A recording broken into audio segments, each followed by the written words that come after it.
Alors, si vous débarquez de je ne sais quelle planète, eh bien, sachez que ce mardi, la Côte d'Ivoire affronte Madagascar pour le compte de la 4e journée des éliminatoires de la CAN 2021. Un match important dont l'issue propulsera le vainqueur quasiment aux portes du Cameroun. Le jeudi dernier, la Côte d'Ivoire s'est relancée dans les éliminatoires de la CAN 2021 en battant Madagascar 2-1. Une victoire qui place les éléphants en tête du groupe K à égalité de points avec les Baréas et le MENA du Niger. Au terme donc de la 3e journée, tout est à refaire dans ce groupe. Ce mardi, Malgaches et Ivoiriens se retrouveront au Stadium Baraki Kadimi de Toamasina, ville côtière de Madagascar, pour le compte de la 4e journée de ces éliminatoires. Pour les deux sélections, une victoire validerait presque leur présence au Cameroun à la 33e édition de la Coupe d'Afrique des Nations.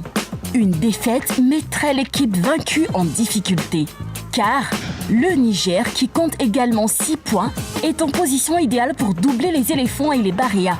Il faudra au MENA battre l'Éthiopie lors de la 4e journée. Ce match, Madagascar-Côte d'Ivoire, loin d'être une rencontre à quitte ou double, reste tout de même importante à ce stade des éliminatoires, car prendre 3 points en terre malgache éviterait le calcul de probabilité. Alors, on le sait, que Madagascar n'a pas perdu de match à domicile depuis un petit moment, depuis bien longtemps même. Est-ce que psychologiquement, ça peut avoir un impact sur nos éléphants? Guillaume Aoutou. Non, psychologiquement non, parce que nous partons pour faire un résultat. C'est de ne pas perdre, surtout, mais de revenir avec au moins 1 point. Après, c'est Madagascar qui a envie de briser le mythe éléphant, parce qu'ils nous ont jamais gagné. C'est eux qui vont chercher à nous gagner, mais nous, on les a déjà battus là-bas.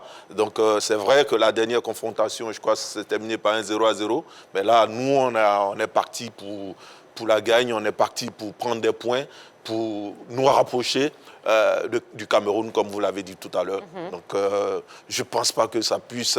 les éléphants n'y pensent même pas. Ouais. Aucun impact, aucun impact psychologiquement, parce qu'on est déjà en confiance, on est déjà battu donc, chez nous. Et là-bas, je pense que les éléphants vont avec un état d'esprit conquérant, parce que c'est l'enjeu de taille. Une victoire pour nous peut nous permettre d'aller tout droit vers le Cameroun. Donc, ils sont conquérants, ils sont en confiance, je le pense. Henri Jo. Ce qui est bien, c'est qu'on jouera à huis clos, tout comme à Ebimpe ici, on jouera à huis clos, donc il n'y aura pas de présence. J'ai l'impression que vous l'avez encore au travers de la gorge, cette histoire de huis clos. Ça vous fait mal. Il était là-bas. J'ai entreaperçu là-bas. Ah bon? Oui. Attention, Oui. Quand même, je faisais partie des privilégiés de ce jeu. Voilà. Vous avez eu des passes droits, d'accord. Ok, très bien. Voilà, donc on jouera à huis clos dans ce stade-là. Donc ça sera aussi un élément qu'il faudra prendre en compte. Et puis au niveau de l'ascendance psychologique, je dirais c'est du côté des Ivoiriens. Ils nous ont jamais battus. Récemment, la dernière rencontre entre les deux équipes, c'est la Côte d'Ivoire qui l'a emporté. Donc voilà, je dirais qu'à ce niveau, les éléphants pas de favoris, surtout psychologiquement. Moi, je dis, évidemment, c'est une équipe à craindre quand même, parce qu'elle joue bien au football et elle est redoutable à domicile. Sur ces dernières années, elle a convaincu plus d'un sur la qualité de son football à domicile. Donc, on peut la craindre. Et d'ailleurs, j'ai pu voir là les chiffres. Sa dernière défaite remonte aux éliminatoires de la CAN 2019. On est en novembre 2018. Elle avait été battue 3-1 par l'équipe du Soudan. Mais j'ai pu voir également qu'au mois d'octobre dernier, pour la fenêtre internationale des matchs amicaux, elle a perdu face au Burkina Faso 2-1.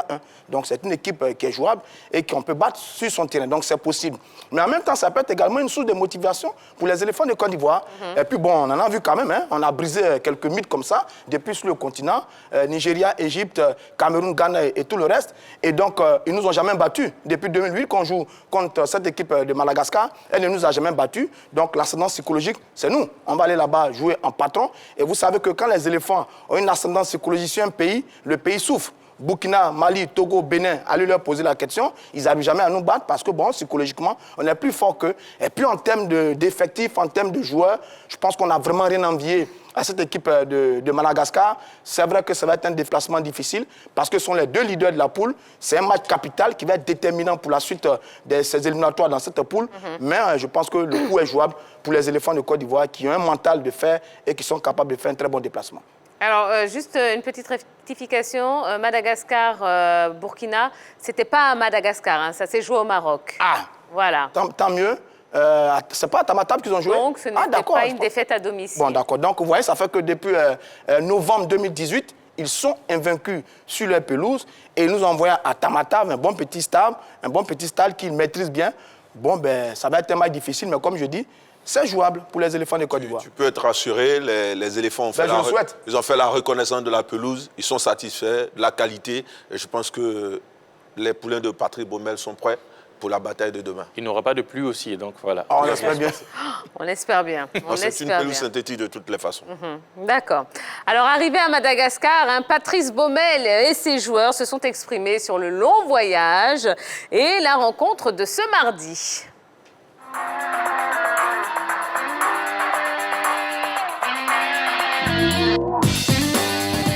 On a fait un long voyage.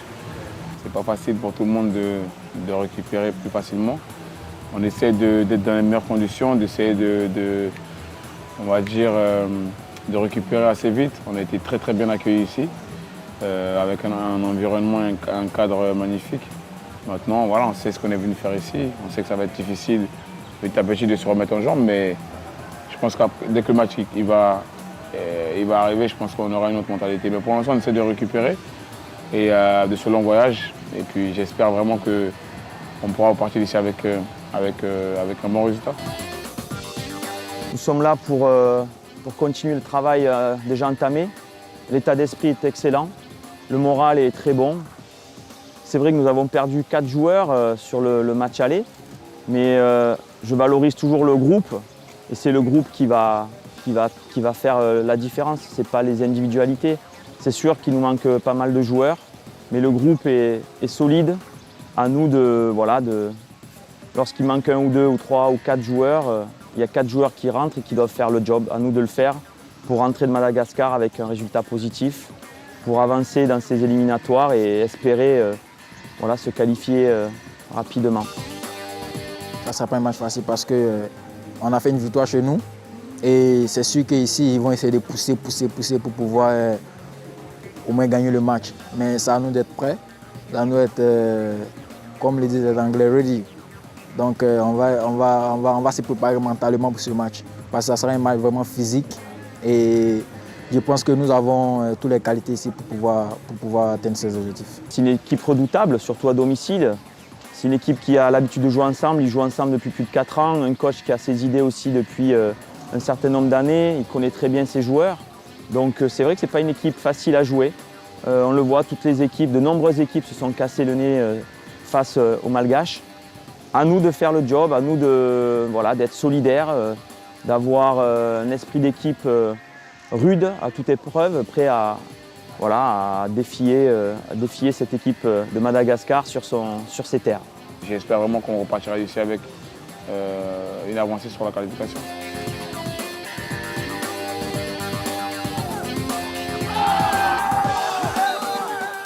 Alors, la fraîcheur physique sera quand même un élément important hein, dans ce match, surtout que les deux équipes donc, ont effectué un très long voyage, en plus d'avoir joué ce jeudi. Commentaire, Balo? Oui, inexorablement, hein, la fraîcheur physique va compter parce que ce n'est pas très évident, très souvent dans ce genre de compétition, d'enchaîner les matchs. Et tout va se jouer dans la capacité de récupération. Et à ce niveau, j'ai foi en nos joueurs parce que c'est les joueurs qui évoluent dans de grands clubs européens où le calendrier est assez compact, les matchs sont assez serrés, assez resserrés. Donc, ils ont l'expérience de ces matchs assez resserrés. Donc, je pense qu'ils partent avec les faveurs de pronostic en ce qui concerne la récupération. Guillaume Aoutou. Oui. Ce qui est intéressant, c'est qu'aucune équipe ne part en avance quand on parle de récupération. Les deux équipes ont joué jeudi. Les deux équipes sont parties, on va dire, pratiquement le même jour. C'est vrai que les Malgaches sont partis des heures avant, mais la Côte d'Ivoire est arrivée avant parce que, voilà, on a nos habitudes. Voilà, on a nos habitudes, on sait comment on voyage, on a nos habitudes et on est parti, on est arrivé. Je pense que les garçons, ils l'ont dit. Il va falloir, ils savent ce qu'ils sont allés chercher. Ils vont récupérer, ils ont récupéré. Et je pense que demain, ils seront prêts pour la bataille. Quand ils seront sur le terrain, la fatigue, ça sera derrière eux. c'est d'aller gagner, c'est d'aller chercher les points et revenir à Abidjan en étant très proche du Cameroun. Guillaume Aoutou, vous avez dit quelque chose quand même qui nous interpelle. Hein. Vous avez parlé, vous avez dit, voilà, on a nos habitudes. Oui. Vous qui êtes quand même assez proche de la FIFA, oui, parce que c'est quoi ces habitudes? Oui, parce que l'équipe nationale de Côte d'Ivoire voyage souvent, depuis des années, en vol spécial. Voilà, c'est moins contraignant en termes d'atteindre l'avion. Voilà, c'est plus fluide. C'était pas un vol commercial? Voilà. Non, c'est pas un vol commercial, c'est un vol spécial et ils sont partis direct. Et puis ça nous évite de dormir à l'aéroport aussi. N'est-ce pas? Bon, non. Après, si tu arrives dans le pays d'accueil, tu ne peux pas rentrer. Là, tu es obligé de dormir à l'aéroport. C'était une blague. Effectivement, on en revient sur donc, la fraîcheur physique, hein, Rijo. Mais au-delà de tout ça, au-delà de tout ce qui a été dit, il faudra aussi voir un peu des deux équipes quel côté les joueurs ont plus fait, je dirais, une bonne préparation au niveau de la saison. Quels sont les joueurs qui évoluent dans les grands clubs où les matchs, comme le disait Balo, sont intenses. Et c'est à ce niveau-là que peut-être la différence se fera entre les Malgaches et les Ivoiriens. C'est vrai, c'est un match de foot, mais quelque part, il faut savoir que les Malgaches ne sont pas dans de très, très grands clubs. Donc, comparé à nos joueurs qui évoluent en Première Ligue, en Ligue 1 française et dans les autres championnats, je dirais que peut-être la préparation physique et surtout l'intensité des championnats peut-être donnera l'avantage aux éléphants. Un autre élément, hein, c'est la pelouse qui est synthétique là-bas, sachant que nos pros qui évoluent pour la plupart en Europe ont l'habitude de jouer sur du gazon naturel. Est-ce que ça ne va pas être un petit handicap quand même pour eux? Mais je dis, ils connaissent quand même toutes ces pelouses aussi. Hein. Et ce sera nettement mieux par rapport à Ebempe.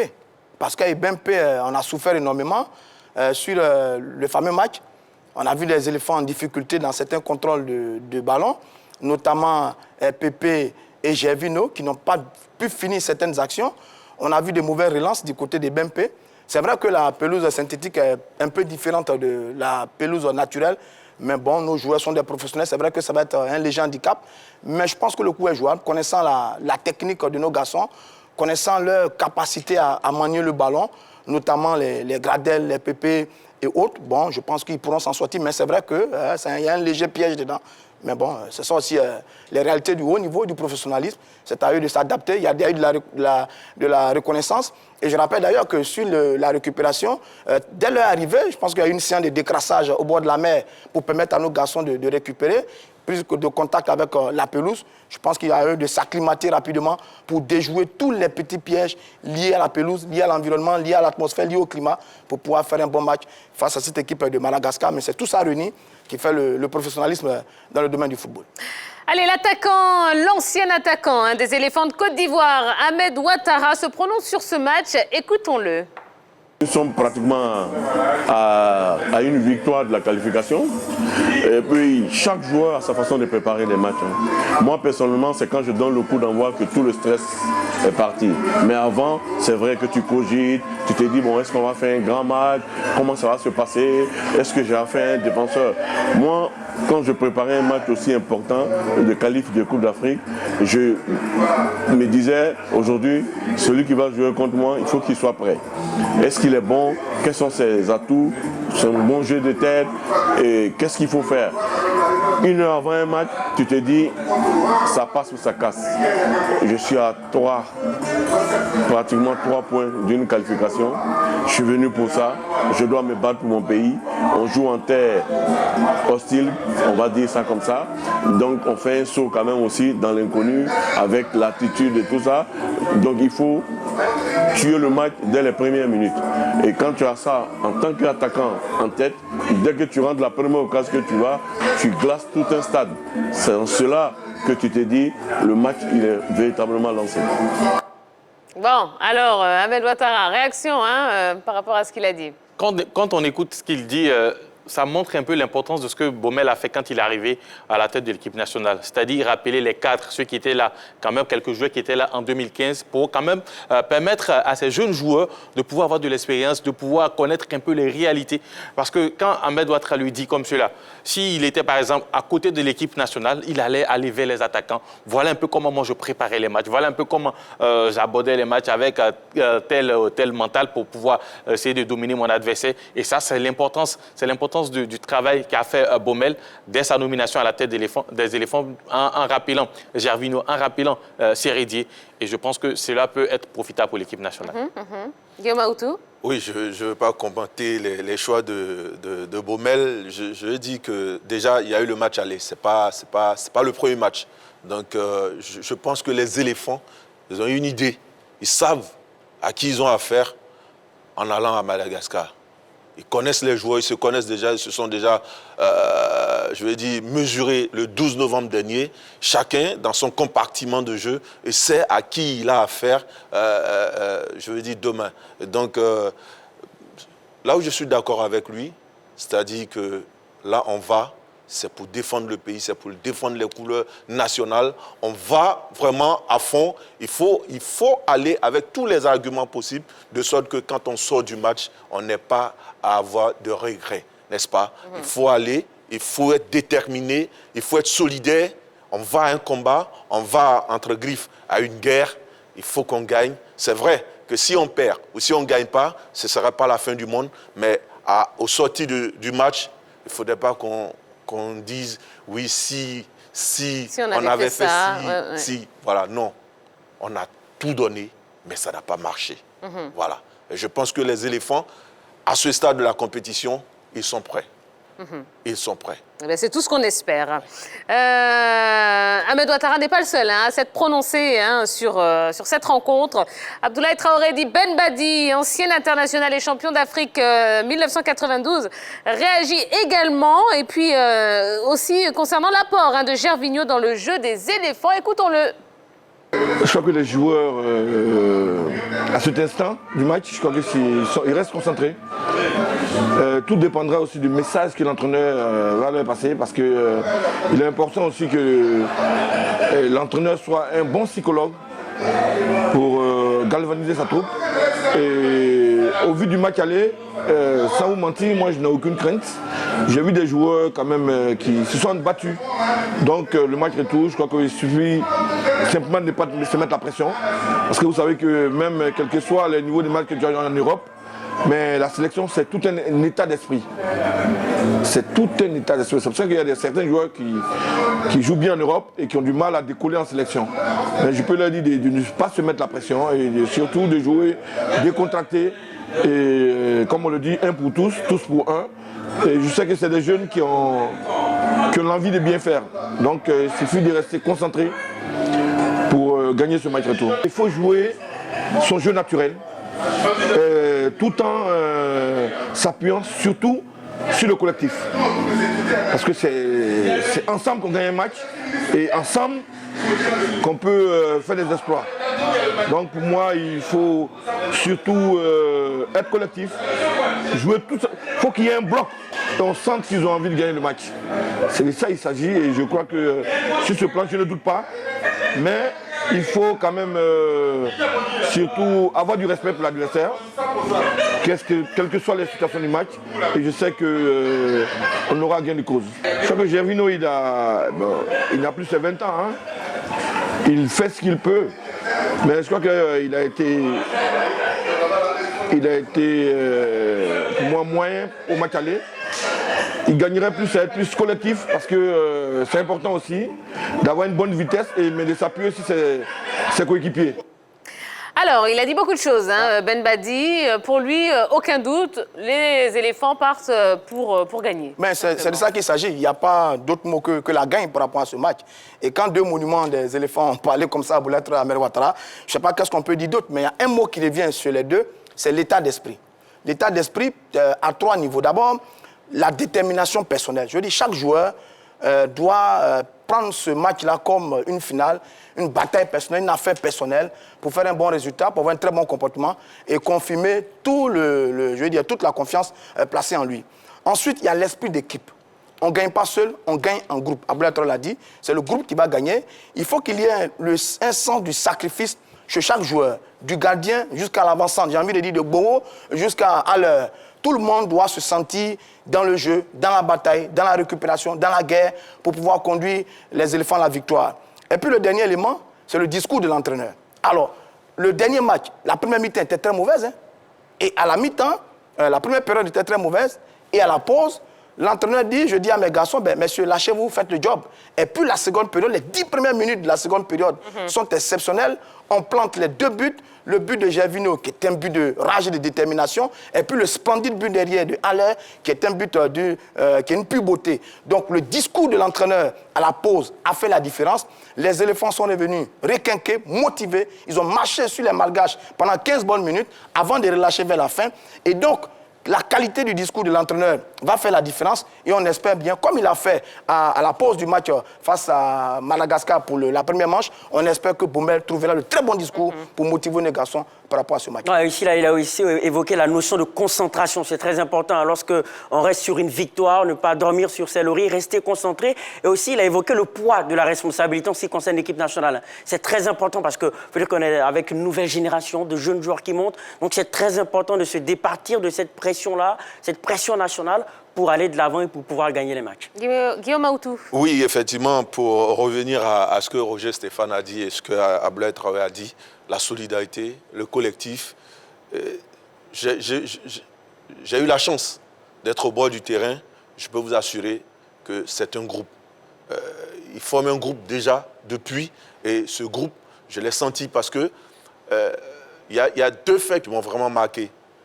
Il y a d'abord Max Gradel qui se blesse à l'épaule.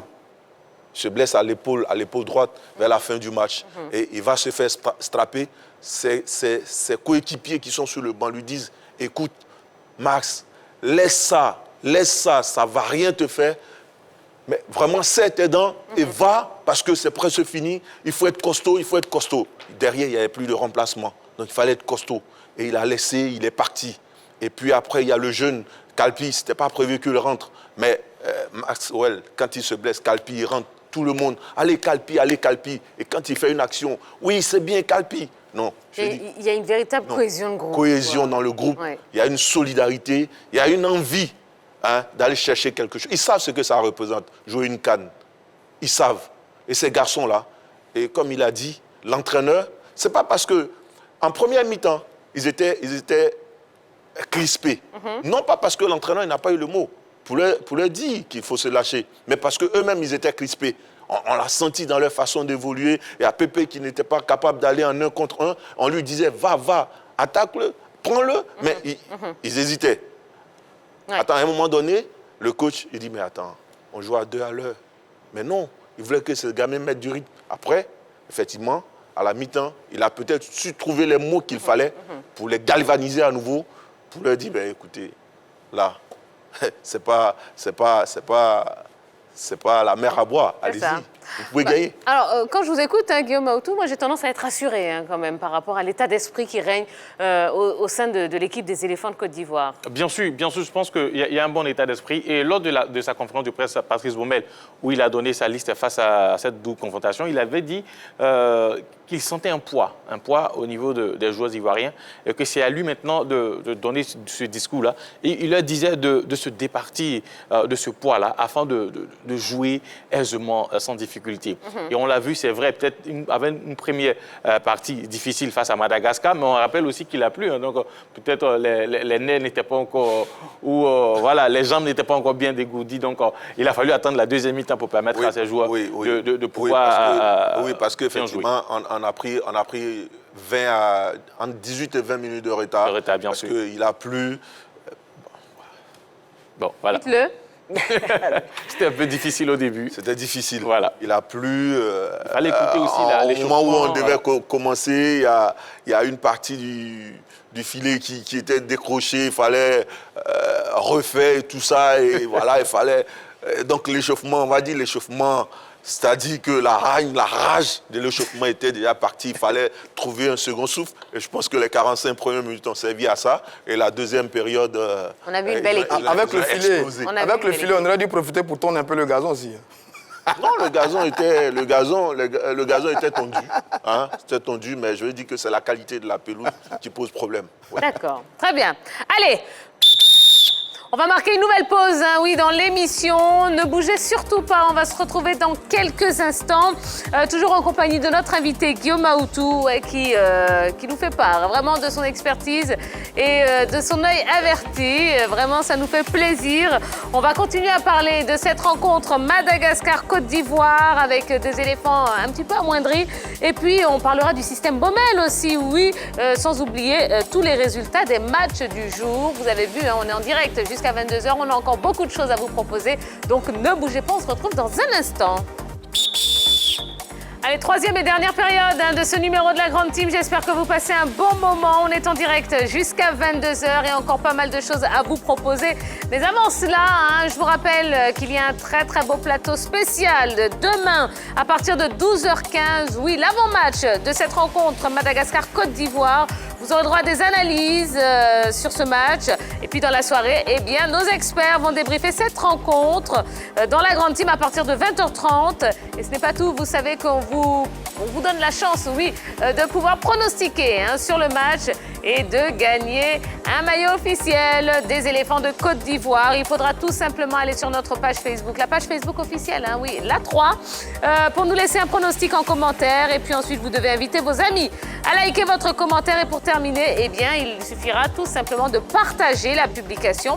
Et si vous êtes tiré au sort, eh bien, vous viendrez le soir même. Donc, demain soir, vous serez l'invité spécial de la Grande Team. Vous serez invité à venir récupérer votre superbe cadeau ici avec toute l'équipe. Et on se fera un plaisir de vous recevoir. Allez, toujours en compagnie de notre invité de ce soir, le journaliste sportif Guillaume Aoutou. On va continuer avec les éléphants de Côte d'Ivoire. Des éléphants un peu amoindris puisque Patrice Baumel s'est déplacé à Madagascar, privé de plusieurs joueurs clés de son équipe. Une situation très peu enthousiasmante pour le technicien français. Les éléphants. Et ce but! Bien frappé! La victoire de la Côte d'Ivoire face à Madagascar jeudi, en match aller des éliminatoires de la CAN 2021, n'a pas fait que donner du sourire à Patrice Baumel. L'après-match lui a, en effet, donné de faire un constat amer. Le technicien français doit, en effet, devoir se passer de certains de ses joueurs clés lors de la rencontre retour pour cause de blessure.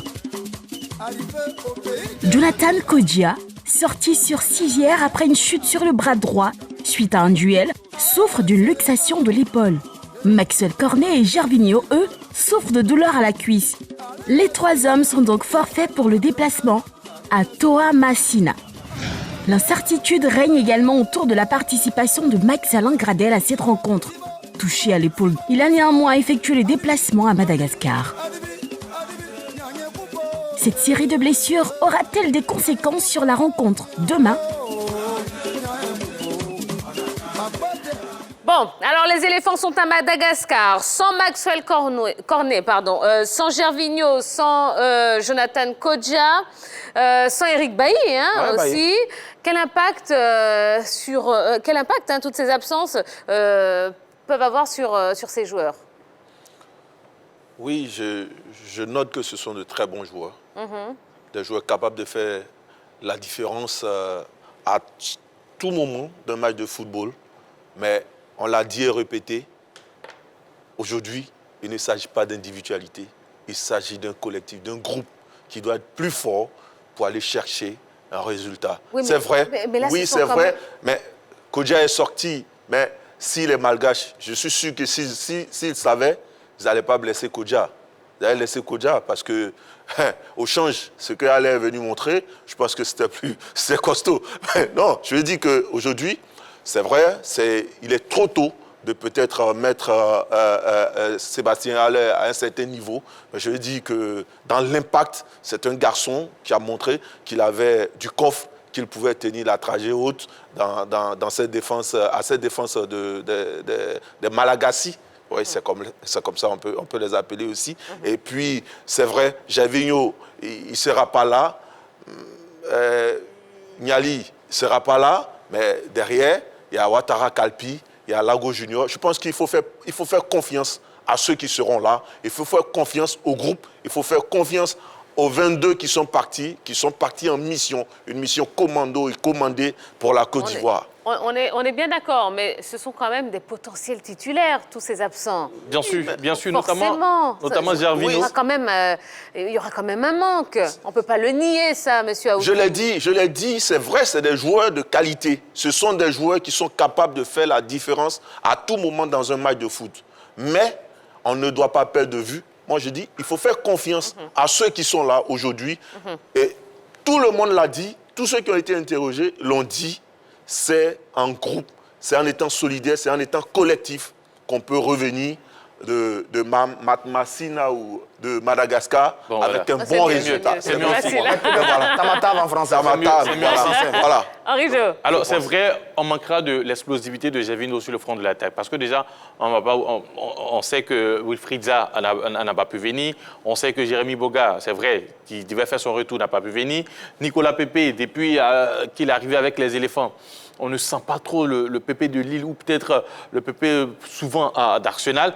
Donc, ça serait un peu difficile sur le front de l'attaque, mais quand même, il y aura des hommes capables de les remplacer. Et puis, depuis l'arrivée de Baumel, au niveau du couloir gauche, c'est Maxwell Kono qui joue à ce poste-là. C'est vrai, il a été remplacé par Kalpi qui a fait un bon match, mais bon, voilà, ça sera aussi, individuellement en tout cas, ça sera des pertes au niveau de l'équipe nationale. D'accord. Alors, on va s'attarder sur l'absence de Gervinho. Et là, j'en arrive à notre question sondage. L'absence de Gervinho sera-t-elle un handicap pour les éléphants? Vous allez utiliser les petites ardoises. Ouais, ça fait longtemps qu'on ne les a pas utilisées. L'absence de Gervinho sera-t-elle un handicap pour les éléphants?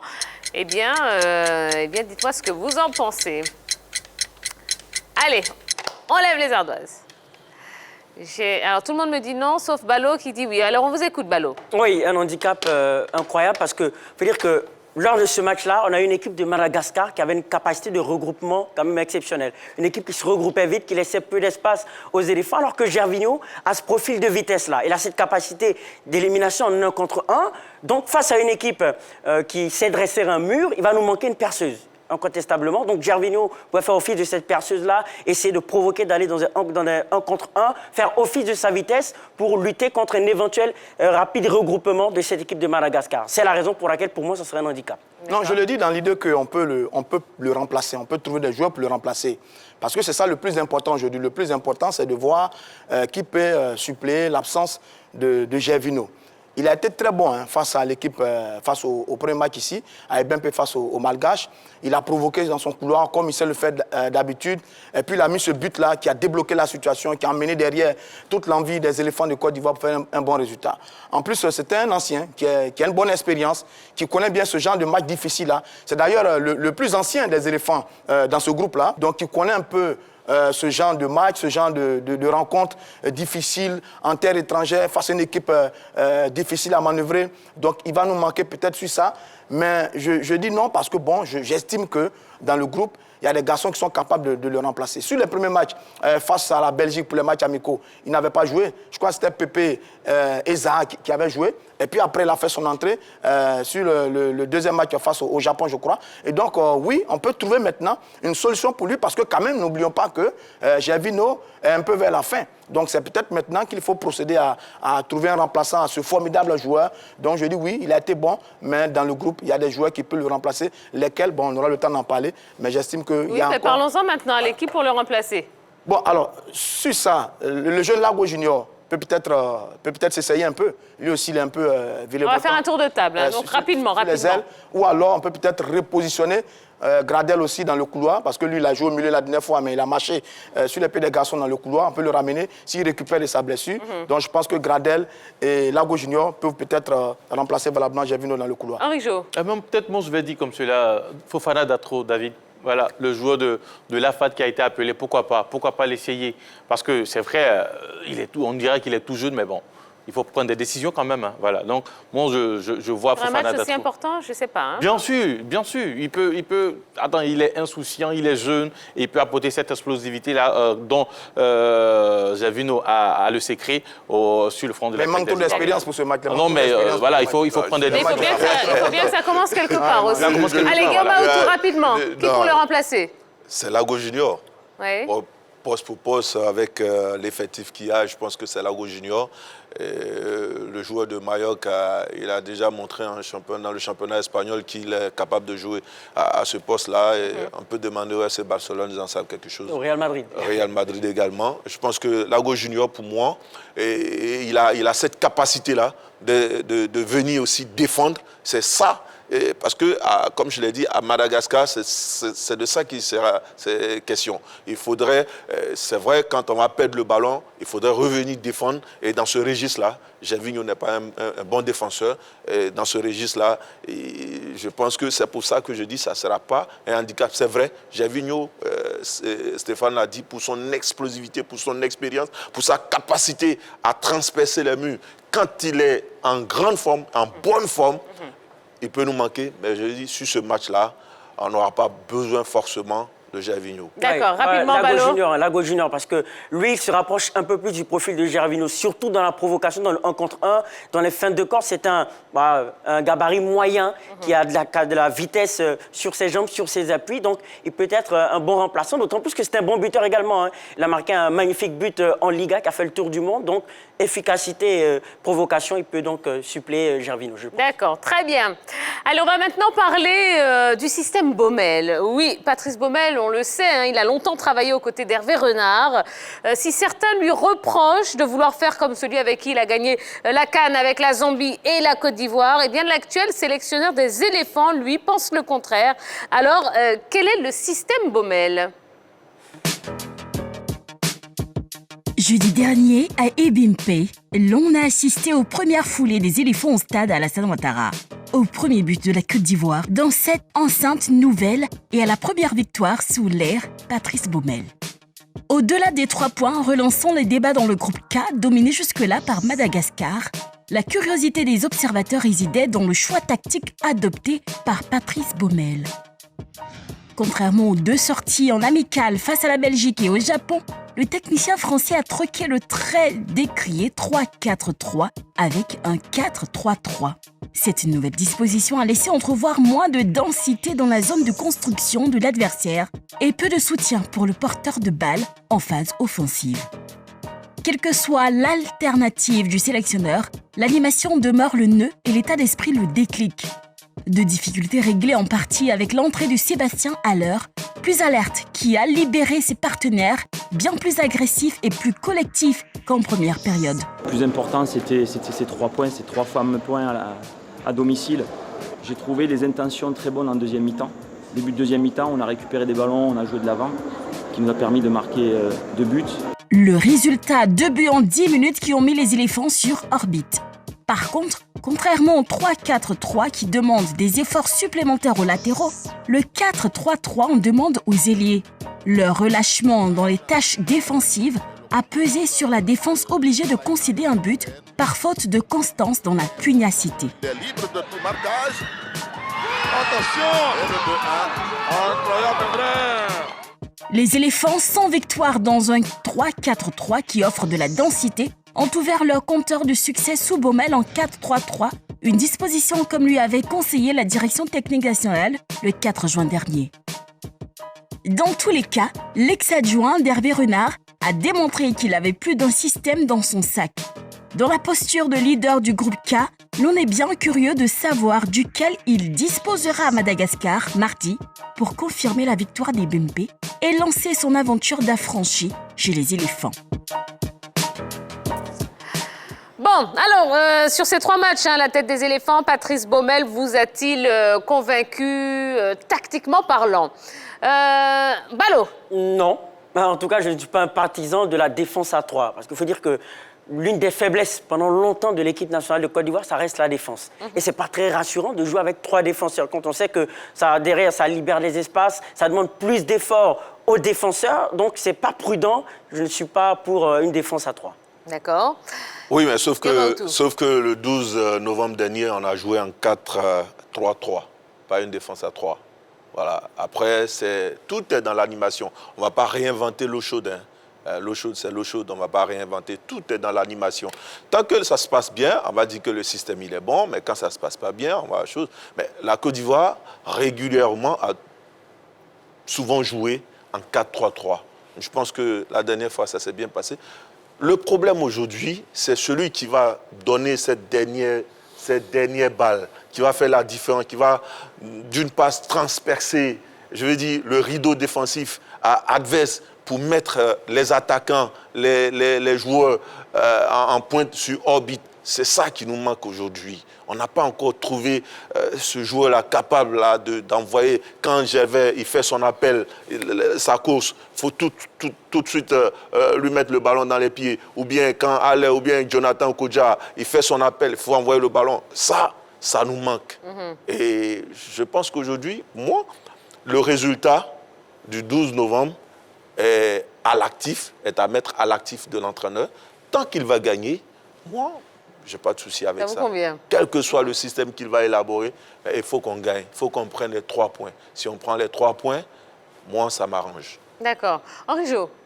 Oh, non, il n'a pas de système figé. Hein. Il a commencé notamment au niveau des matchs amicaux avec un système à 3-4-3 et puis lors de ce match face à l'équipe de Madagascar, il a utilisé le 4-3-3. Donc il n'a pas de système figé. Il essaie d'adapter en fonction de la physionomie et en fonction de ce qui se passe avec ces joueurs qu'il a à disposition. Donc soyons pas étonnés que peut-être lors de ce match aussi, peut-être on voit un 4-4-2. Donc voilà, comme lui-même il le disait en conférence, il n'a pas de système figé et surtout c'est l'animation qui est importante dans son système. Alors, concernant donc, ces différents systèmes de jeu, qu'est-ce que vous en pensez, Roger Stéphane? Ce que j'en pense, moi, je préférais le 4-3-3. Le 4-3-3, c'est-à-dire 4 défenseurs, 3 milieux de terrain et 3 attaquants. Je préfère celui-là. Parce que l'autre qu'il a essayé ne nous a pas du tout convaincus. Lui, il avait commencé, il avait essayé avec Hervé Renard lors de la CAN 2015. Ils avaient changé le système en pleine compétition. Ils avaient commencé à jouer en 3-5-2. Il est venu appliquer ça avec son fameux 3-4-3 sur les 2 matchs amicaux. On n'a pas bien joué et il y avait des inquiétudes. Rappelez-vous les boulevards dans le couloir gauche qu'il y avait avec le jeune Sinali face au Japon. Rappelez-vous les difficultés de combinaison entre Éric Bertrand Bailly et Ismaël Traoré. Après, Odilon est venu également. Ça n'a pas été facile. Par contre, le 4-3-3 qu'il a essayé sur le dernier match face au Malgache a été un peu plus rassurant. Deli et Willy ont été très bons dans l'axe. Koné s'est bien débrouillé sur son côté gauche. Seul Serge Aurier a été un peu en dedans. Il doit se réveiller un peu. Donc moi, je préfère le 4-3-3 qui est un système plus rassurant. Seulement que sur les 3 milieux de terrain, on n'a pas encore de milieu offensif. On n'a pas de distributeur. On n'a pas d'organisateur, comme tout le monde dit, depuis. Et donc pour le match de demain, je regarde un peu, je le regarde tourner vers le quart de finale qu'on a joué à la CAN 2019 face à l'Algérie. Sur ce quart de finale, on n'a pas joué avec un milieu offensif. On a joué avec 3 milieux récupérateurs. Sérédié, Kessié et le petit Ismaël Sangari Ibrahim. On a joué avec ces 3 récupérateurs. Ça fait qu'on a mis les Algériens en difficulté parce que notre milieu était blindé avec 3 guerriers, 3 travailleurs. Je pense que demain, on pourrait peut-être réfléchir à ça, de sorte à sécuriter davantage la récupération du milieu de terrain, parce qu'on a remarqué que nos 2 récupérateurs, Kessié et Séré, Kesséré est fatigué vers la fin, Kessié est tout seul, la défense pèse, tout le match pèse sur la défense. Donc demain, si on blinde notre milieu de terrain, comme on n'a pas de meneur de jeu, si on blinde notre milieu de terrain avec 3 gros récupérateurs et 3 flèches devant, je pense qu'on peut faire un bon match face au D'accord, vous êtes d'accord avec Roger Stéphane? Moi, je suis un partisan du 4-4-2. Parce que ça offre plus de densité à la fois au milieu de terrain et en défense. Ça fait qu'on a un système de jeu plus équilibré. Ça permet donc à nos joueurs, à nos ailiers de plonger rapidement et ça assure une solidité défensive dans un 4-4-2. D'accord. Guillaume Aoutou, pour demain? Le 4-3-3 ne serait pas mauvais. Parce que c'est quoi? En tout cas, si j'avais été l'entraîneur, comme il a dit, moi je préfère Sangaré dans ce match-là. On va essayer d'attendre. Et comme on a de l'explosivité sur les côtés, et devant, avec Sébastien qui va vite, on va attendre, on va à la récupération, on va procéder par contre. Comme ils ont une bonne pelouse et que nos avants peuvent aller vite, je pense qu'on peut leur poser des problèmes. Moi, je préfère le 4-3-3 demain avec vraiment une assise défensive plus costaud, plus serré, où on va vraiment, il va falloir être dans le combat, il va falloir être présent, récupérer les ballons et se projeter vite devant lorsqu'on a la possibilité. Allez, rapidement. Oui, le gros problème qu'on a eu face à l'équipe de Madagascar, c'était au niveau du milieu de terrain. Donc, je suis d'accord avec Balo quand il parle de 4-4-2 pour densifier ce secteur de jeu-là et prendre le dessus sur les Malgaches. D'accord, eh bien, on verra bien. De toute façon, la réponse, ce sera demain. Ouais, à partir de 13h. Exactement, midi 15 même sur la 3. Allez, on a disputé des matchs de la 4e journée des éliminatoires de la CAN 2021. On va voir tous les résultats en compagnie de Dorgelès Kofi. Bonsoir Dorgelès. Bonsoir la team, bonsoir Tia. Bonsoir. Guillaume, oui, je vais très bien. Guillaume Aoutou, oui. Un grand speaker. Vous allez bien? Ça va, merci Dorgelès. C'est le but des éléphants. Oui. Oui. Mais attends. On va regarder quelques résultats des matchs d'aujourd'hui. Groupe B, nous avons eu Malawi-Burkina Faso, 0 but partout. Soudan du Sud, 1 Ouganda, 0 but de Tito Okelou. Groupe C, Sao Tomé contre l'Afrique du Sud, 4 buts à 2 pour l'équipe sud-africaine, doublé de Persipo. Groupe D, Gambie contre le Gabon, 2-1 pour les Gambiens, doublé de Modou Barrow pour la Gambie avec un but d'Ekwele Manga pour le Gabon. Groupe F, Mozambique, 0 Cameroun, 2 des buts de Vincent Aboubakar et Tabekou avec 2 passes décisives de Ngamelou. Groupe H, Zimbabwe, 2 Algérie, 2 buts d'Andy Delors et Riyad Mahrez pour l'équipe d'Algérie. Botswana, 1 Zambie, 0 but du défenseur Moussa. Groupe I, Eswatini contre Congo, 0 but partout. Tia. D'accord. Allez, un petit mot, parce qu'on décryptera bien ça demain, dans l'émission de demain. Voilà, on vous expliquera tout, image à l'appui, rapidement. Surpris, du 0-0 entre le Burkina et le Malawi. A priori, sur le papier, en termes de potentiel, le Burkina Faso est largement supérieur à l'équipe Malawi. Donc, elle arrive à tenir en échec l'équipe du Burkina. Donc, c'est-à-dire que la balance est en train de changer en Afrique. D'accord. Guillaume Aoutou. L'Algérie qui se qualifie, qui rejoint donc le Sénégal, je l'ai dit plus tôt, ben voilà, confirmation de leur dernière prestation en 2019. C'est vrai que l'Algérie a été un peu mise en difficulté, mener 2-0 et se faire rattraper 2-2. Je pense qu'ils ont été un peu en difficulté. Ils ne sont pas passés loin de leur première défaite depuis combien de matchs 23 matchs, 24 matchs. Donc, voilà. D'accord. Bravo à l'Algérie. Et les Gambiens qui ont fait vivre l'enfer aux Gabonais, et puis ils ont profité pour s'imposer en 2 à 1. Mais derrière, il faudrait que la CAF réagisse parce que ce n'était pas fameux ce qui s'est passé là-bas. D'accord. Ben, le Cameroun qui continue sa balade dans une poule F assez particulière, 2-0 face à l'équipe de Mozambique. Décidément, les Camerounais sont indomptables dans leur poule. Bon, ça compte un peu pour du beurre parce qu'ils sont déjà qualifiés. Mais bon, ils préparent bien la compétition, les Camerounais. Belle victoire 2-0 face à l'équipe de Mozambique. Alors, Dorgelès, vous avez une petite image sympa pour nous. Oui, il y a une scène magnifique d'un commentateur comorien à l'issue de la victoire de l'équipe du Comore contre cette équipe du Kenya 2-1. Il a explosé de joie. On rappelle tout simplement que le Comore est presque qualifié. Les Comores, oui, donc c'est très important. Regardons la vidéo. Merci. Franchement, Amirabso nous a fait rêver. Tout nous a fait rêver, Amirabso. Merci, Amirabso. Merci. Ah bah oui, mais trop d'émotion, hein. Oui, attendez. Je peux... L'effet Coupe d'Afrique, ça. Exactement. C'est la grande scène du football. Ils sont premiers de leur poule à 8 points. Les Sud-Américains, ouais, ça c'est... Mais ça rappelle aussi l'Islande. Hein. Après sa victoire face à l'Angleterre, le commentateur islandais, il était au bord des lames. Ouais, et ben voilà, et ben ça fait plaisir en tout cas. Et oui, le football c'est ça, le sport c'est ça, ce sont des émotions. Mais c'est la fibre. Comment? Ça fait battre le cœur. Exactement. Tu sens appartenir à une nation. Exactement. Et bien voilà, ça y est.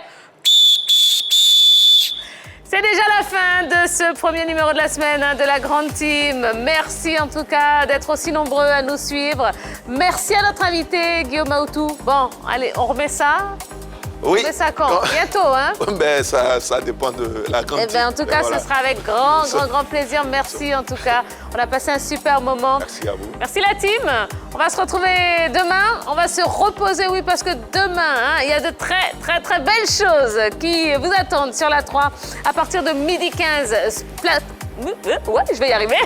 Plateau spécial, ouais, d'avant-match. Hein. Vous aurez droit à des analyses sur le match. Et dans la soirée, eh bien, les experts vont débriefer cette rencontre dans la grande team à partir de 20h30. Et puis, c'est pas tout. Non, l'A3 vous donne encore une fois la possibilité de remporter un maillot officiel des éléphants de Côte d'Ivoire.